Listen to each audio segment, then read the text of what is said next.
আজকে ডিনারের simple menu, ডিমের ঝোল আর ভাত। অনেক রিচ খাওয়া হয়েছে, তাই বললাম ডিমের ঝোল। ও একই আমার মনের কথাটাই ও বললো যে চল আজকে ডিমই ওই করছে। ডিম সবই ভেজে নিয়েছে।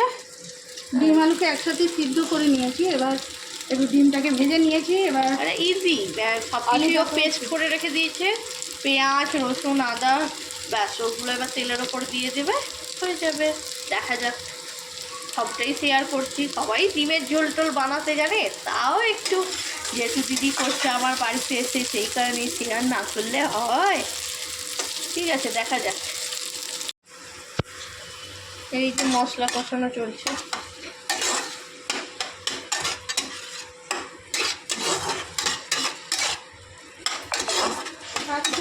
চলে যায়।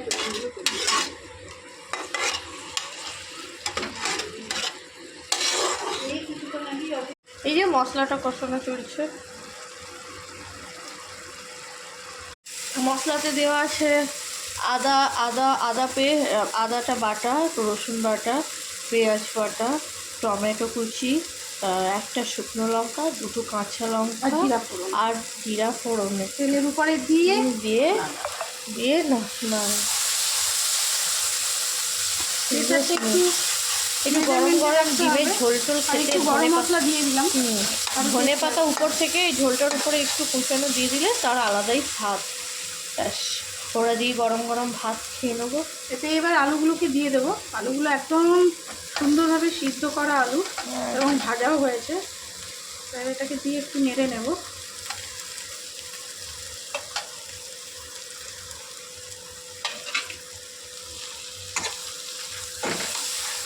দিদি যখনই রান্না করে আমার জন্য খিদা পেয়ে যায়, চটচট করে।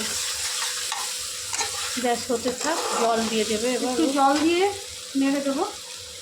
কি গরম জল দেবে? না, গরম জল দিতে লাগবে না। একটু মশলাটা যেহেতু ভাজছি, এবার একটু ভাজা ভাজা হয়ে এসছে যেহেতু একটু জল দিয়ে দিলাম। একটুখানি জল দিয়ে একটু নেড়ে নেবো, যাতে মশলাগুলো নিচে লেগে না যায়। এই জন্য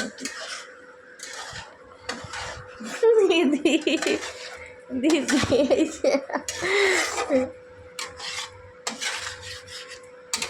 কেমন কালারটা হয়েছে কমেন্টে জানিও। আচ্ছা, একটু এই অবস্থায় একটু নাড়াচাড়া হোক, দেন একটু পরে আমরা জল দিয়ে দেবো। একটু ফুটলে ডিমগুলো দিয়ে নামিয়ে নেবো।